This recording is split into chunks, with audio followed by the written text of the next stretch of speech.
ناوجوانانی سلێمانی بایکۆتی بەڕێوەبردننی یاریەکانی خولەکانی کوردستان دەکەن بۆی خەرجنەکردنی شایستە دارایەکانیان و یەکێتی تۆپی کوردستانیش بە داوەرانی شارەکانی دیکە جێگەی داوەرانی سلێمانی پڕ دەکاتەوە. بەهۆی خەرجنەکردنی شایستە داراییەکانیان ناوژیوانانی سلێمانی بایکۆتی بەڕێوەبردننی یاریەکانی خولی نایابی کوردستان دەکەن. لا کۆبوونەوەیەکیاندا کە ڕۆژی یەکشەممە بە ئامادەبوونی جێگیری سەرۆکێکی تۆپی کوردستان ئەنجام درا، ناوژیوانانی سلێمانی بڕیاریاندا بایکۆتی یاریەکانی خولی نایابی کوردستان و خولی پلەیەکی کوردستان و پلە دووەکان بکەن، ئەمەش بۆی سەرفنەکردنی شایستە داراییەکانیان لە تەواوی یاریەکانی ئەموەرزەی خولەکانی تۆپی کوردستاندا کە ژمارەیان 44 ناوژیوانە و بە ئامادەبوونی 33 ناوژیوانان کە وابژوویان لە سەر یاداشتەکە کردووە بڕیاری بایکۆتکردنیاندا. سپاس بە خێراتتان دەکەم کاک یادگار. وەڵی ناوبژیوانەکان هیچ شتێکمانی بڵێمە لەگەڵ لەسەر خولی کوردستان، بەس سەبارەت بە مۆزوعی پارەکەیانە دارایەکان 18 هەفتە دەوری ممتاز ڕۆشتووە، 13 هەفتە پلەیەک ڕۆشتووە. ئێمەش وەکو بڵێن یەکی تۆپی کوردستان وەکو من نوێنەری حکامەکان ئێمەش لەگەڵ داواکاریەکانی ئەوانەیە، ئەوانش لەسەر حەقی خۆیان لەسەر دیفانی خۆیان حەکەم هەیە ڕێزمێ منە قسەژەکەم لەم بە قەرزی کردو چۆ بۆ یاریەکە، یعنی ئەم هەموو قسەیە ئەو هەموو هاوتوتێ لەکرێم قسانیان پێ کابراژەوەی پاداشتێکی وەرگێتەوە. یەکی تۆپی کوردستانش نییە بڵێ وەستابێ بڕواکە من ئاگادارم بە ڕێیسەوە بە جێگرەوە بە ئەندامەکانیانەوە هەمی هەولیاوە پارەکە دابینکە.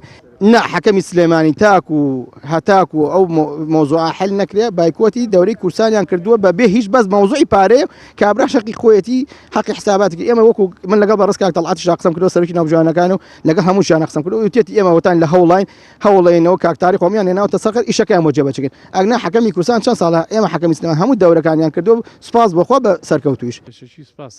لا بەرامبەریشدا جێگیری سەرۆکێکی تۆپی کوردستان ڕای دەگەێنێت کە هەوڵی چارەسەرکردنی کێشەکانی ناوژیوانانی سلێمانی دەدەن و هەوڵیش دەدەن بە زووترین کات خەرجە داراییەکان سەرف بکەن. پێشەکی سپاسانەکەمەوە دیارە ناوژیوانانی سلێمانی و نەکی سلێمانی هەولێر و دووهۆق و کەرکووک شەقی خۆیان ناچووکە ئەوان موچیان نییە تاوڵی کاتی موچەکانە ئەوان یاریە وێ یاریەکان پارەیان بیتێ چونکە بەپێی ئەوە ئەڕۆن بەڕێوە بەپێی ئەو پارەیە چون بۆ یاریگاکان و بۆ شارەکان و من لەگەڵیانم بەڵام نەوایە بۆ شێوەیە وایە هەفتەیەک ئاگاداریش تۆپی کوردستانیان کرا بیان لە هەفتەی ئایندا ئێمە بە پاشەک شاکەین نایکەین، بەڵام کە داوایان کردوتیان سوور بوون لەسەرەوەی ئێمەش بڕیارماننا لەگە برادرانی لیژنەی ناوبژیوانانە ناوبژیوانان دانن بۆ یارانی کە ناوبژیوانەکانی سلێمانی نیکەن.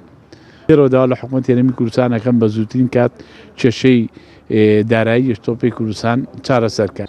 سەرجەم یاریەکانی خولەکانی کوردستان لەلایەن داوەریانی پارێزگاکانی دووهۆک و کەرکووک و سلێمانی و هەولێر بەڕێوە دەبرێن، بەڵام لە ئێستادا داوەرانیش دەڤەری سلێمانی بڕیاری بایکۆتکردنی بەڕێوەبردننی یاریەکانی خولەکانی کوردستانیان کردو، لە بەرامبەردا داوەری شارەکانی تر یاریەکان بەڕێوە دەبن.